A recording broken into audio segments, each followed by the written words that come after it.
Welcome to the Coast to Coast podcast, brought to you by Play Picks and the Lines, coming to you from the West Coast. Josh Lander, joined by my guy Nate Weitzer on the East Coast. We're looking at a pretty weird Thursday night slate. A lot of COVID going on in the NBA. As we know, we're going to have that Chicago Bulls-Toronto Raptors game postponed. That's the second one for the Bulls this season. But we will be taking a look at a few other games in this small slate. On this one, we are checking out the Brooklyn Nets, also pretty shorthanded due to COVID, as taking on the Philadelphia 76ers at home. A couple of best bets and some player props Nate has in his playpicks.com article as well. Make sure you check that out and do like and subscribe to the page, as we do have a couple other videos up for you today, including that player props video that we love to bring you each and every weekday. And as always, if you do still need a FanDuel or a DraftKings account, head to fdpicks.com or dkpicks.com and find those listings in your area, such as what we've got for tonight. Nate, let's get into it.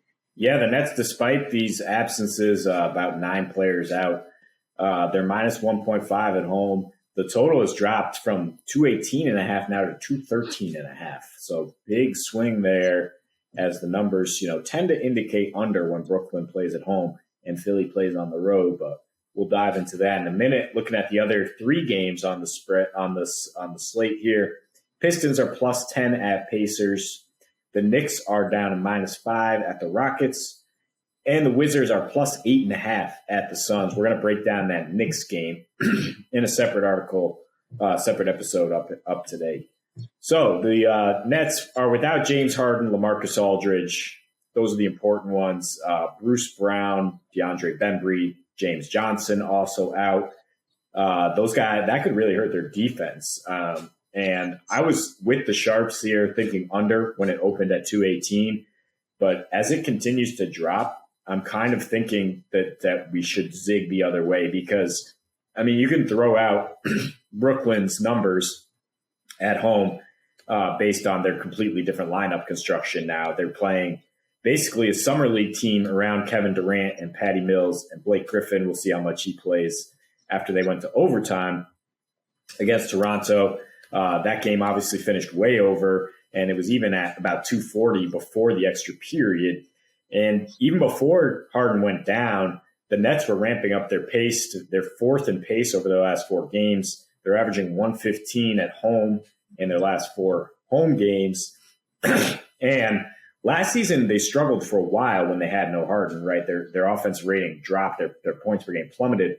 This season, it's actually up. It's only 2 games that he's missed, but their points per game is up to 123 in those games, and offensive rating rising from 111 to 115.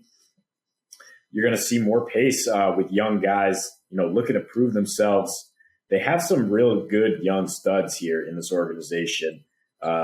Kessler, Cam Johnson, and David Duke Jr., the Rhode Island kid, who's actually very talented despite his unfortunate name. And I think between those guys and Durant and a sharpshooter like Mills, they can keep their offense going. They can get over 107.5 against the Sixers team that's on a back-to-back. I don't know if I trust them to score, is why I'm not saying, let's hit the over here. They've really been struggling with 101 points per game over their last 9. We know what they do on the road, 29th in offensive rating over the last 4 road games, and the slowest pace in the NBA. Embiid's struggling.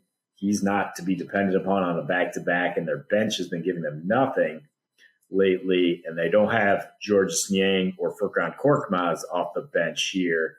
So I actually like the Nets here. I know they haven't covered spreads at home, but it's just 1 point at the moment, and I think you're getting some extreme value because these young guys are stepping in. But, sometimes an inflection of youth and energy at this point, which, like we said, is somehow the dog days of the season because of the COVID wave and everything.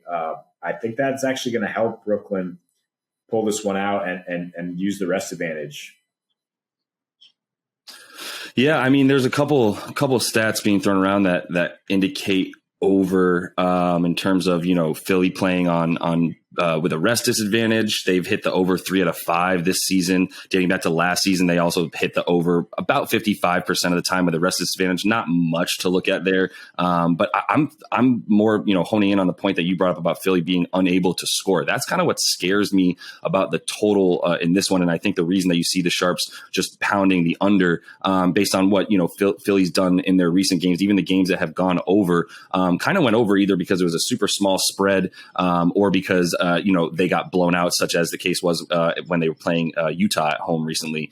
And they went under even though Utah scored 118 on them. So Philly's defense isn't exactly the stout presence that it was last season. I mean, I know they've had bad road home splits in terms of being much better at home for the last 3 seasons or so. But, this year it's especially obvious about how bad they are on the road because of that defense, as you mentioned. But it's really, coming down to those offensive struggles, like I said, and the fact that I do think they have enough to at least control the tempo of the game in their favor. And I don't think Brooklyn's going to be looking to up that tempo, mostly because of what you said about, there's a bevy of players not playing, most notably James Harden and LaMarcus Aldridge are out. But then, you've also had the fact that KD just played in that overtime game a couple of nights ago, dropping as many as he did in over, 42 minutes or so in that game.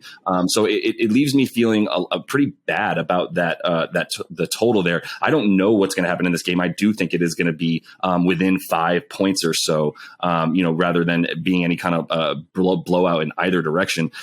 If KD doesn't play, it's a big X factor. If he plays limited minutes to a degree, then that obviously hinders the ability for the Nets to win. But I think he's going to come out and try to carry this team because of that, because of the style of offense that he's going to have to play with those around him today. I do think that pace drops for them and continues to stay pretty low. We know Philly's pace has been super low as of late. And look, I'm not really feeling any particular way about the spread enough to tease that with the total. But I like the idea of teasing the under on this one, just teasing it up a bit to about 218.5 again, keeping it there. I feel really great about an under on 218.5.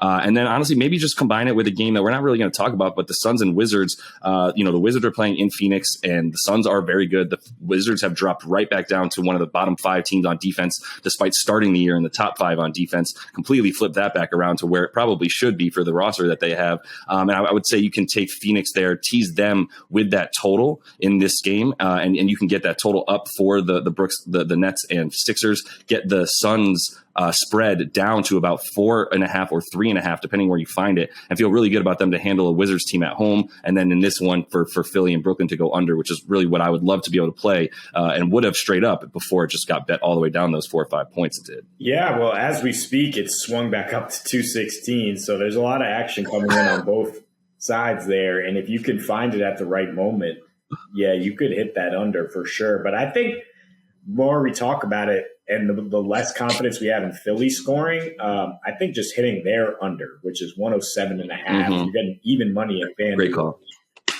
On that. So I would just hammer Philly's inability to score. And the Nets have done a good job. At least in the first meeting this season, they contained Joel Embiid to 19 points. And they started Nick Claxton, but he only played 17 minutes. So that shows me there's a lot of scheme-oriented defense here that somehow limits what Embiid's able to do down low. The Nets are good at limiting free throws. If they can go small and still guard Embiid, then that's a huge advantage on the other end, because with all those young guns on the wing, like I said, Embiid's going to be less effective just sagging into the paint. And the Nets have been much better in terms of generating free throw attempts at the other end. Their scoring is up at home recently, as I mentioned. And I think that with the Sixers on a back-to-back situation, they've mostly gone under in those situations and mostly gone under when they're dogs. But that's on them. And the Nets have actually gone 4-1 to the over against Atlantic Division teams, and they tend to go over against teams that are struggling. 9 of their 12 overs against non-playoff teams from last year. And Philly right now, just not a good team. 1-3 in their last 4. As I mentioned, 29th in offense. So I think just expect them to struggle here in this situation.